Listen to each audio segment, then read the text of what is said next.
اگر کوئی تمہارا اپنا تمہارا ساتھ چھوڑ گیا ہے اور تم تکلیف برداشت نہیں کر پا رہے، اگر تم راتوں کو رو رہے ہو اور بنا سوئے دن گزار رہے ہو، اگر تمہیں لگتا ہے کہ اب سب ختم ہو گیا ہے، اگر تمہیں لگتا ہے کہ تم اس تکلیف سے کبھی پیچھا نہیں چھڑا سکو گے، اگر تمہیں لگتا ہے کہ اللہ تعالیٰ تم سے ناراض ہے اس لیے تمہیں دکھ میں ڈالا ہے، اگر تمہیں لگتا ہے کہ اللہ نے تمہیں اکیلا چھوڑ دیا ہے، وہ تمہاری بات نہیں سنتا، تمہیں جواب نہیں دیتا، اس کا مطلب یہ نہیں ہے کہ تمہارا اللہ پر یقین کمزور ہے، اس کا یہ ہرگز نہیں مطلب کہ اللہ تم سے ناراض ہے، اس کا یہ مطلب بالکل نہیں ہے کہ وہ تمہارے آنسو نہیں دیکھ رہا، اس کا مطلب یہ بھی نہیں ہے کہ تمہیں اس کی مصلحت پر بھروسہ نہیں ہے۔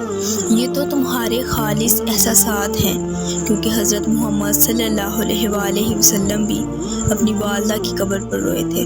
جب حضور پاک کا بیٹا اس فانی دنیا سے رخصت ہوا تب بھی آپ بہت غمگین ہوئے تھے۔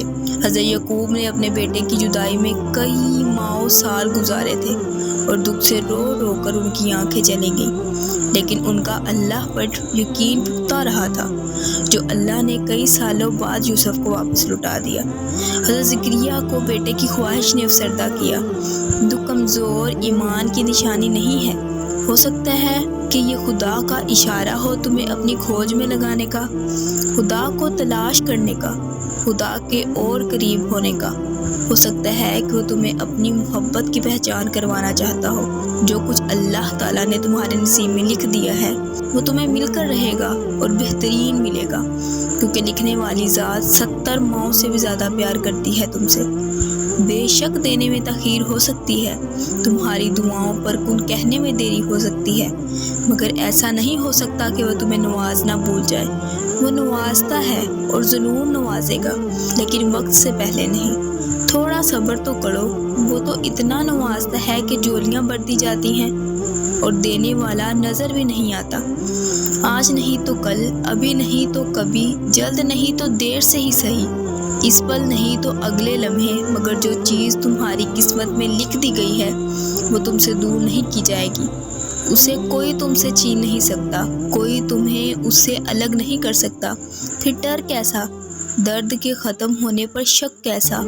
برے دنوں کا سوچ کر اچھے دنوں کی امید ہی نہ کرنا۔ کیوں؟ آزمائش کے بعد اللہ خوشی بھی دیتا ہے اور بے حساب دیتا ہے، اس لیے اطمینان رکھو، حوصلہ رکھو، صبر رکھو۔ یہ سوچ کر خود کو پریشان مت کرو کہ میرے پاس یہ نہیں ہے یا مجھے اللہ نے یہ نہیں دیا۔ دعا کرو، نماز پڑھو اور اللہ پہ چھوڑ دو۔ اپنی دعاؤں پر کامل یقین کرنا سیکھیں۔ یقین کے بغیر دعا ادھوری ہے۔ آپ کی دعائیں کب، کہاں، کیسے پوری ہوں گی آپ نہیں جانتے، نہ جان سکتے ہیں۔ آپ کو کامیابی کس مقام پر نصیب ہوگی آپ کو نہیں پتا، مگر ایک بات جو یقینی ہے وہ یہ ہے کہ آپ کا رب دعائیں ضرور سنتا ہے۔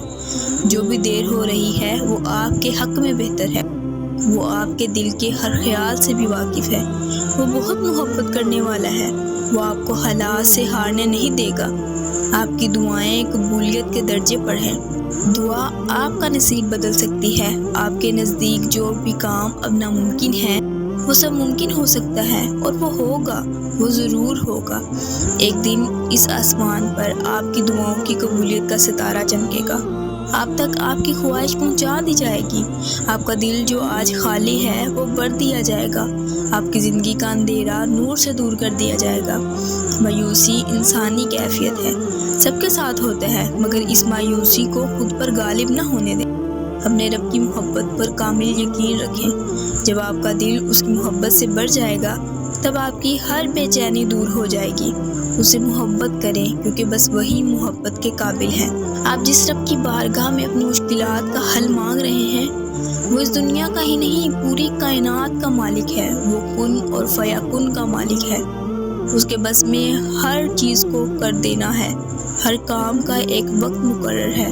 یہ دنیا اصول پر چل رہی ہے۔ آپ کی دعا کا جواب نہیں آیا اب تک تو اس کا مطلب یہ نہیں کہ دعا سنی ہی نہیں گئی۔ آپ کے دعا کرنے سے پہلے ہی وہ رب آپ کی دعا سے واقف ہے، بس ابھی جو آپ مانگ رہے ہیں وہ آپ کے لیے فی الحال ٹھیک نہیں ہے، شاید اس سے بہتر آپ کو ملنا ہو۔ وہ آپ کی مدد بھی کرے گا اور خواہشات کو بھی پورا کرے گا۔ مگر تب جب وہ آپ کے حق میں بہتر ہوگی۔ اس کی ادا پر شک نہ کریں ذرا بھی، کیونکہ اگر آپ اس کی مدد مانگ رہے ہیں تو یقین کریں اس کی مدد آپ کو ضرور نصیب ہوگی انشاءاللہ۔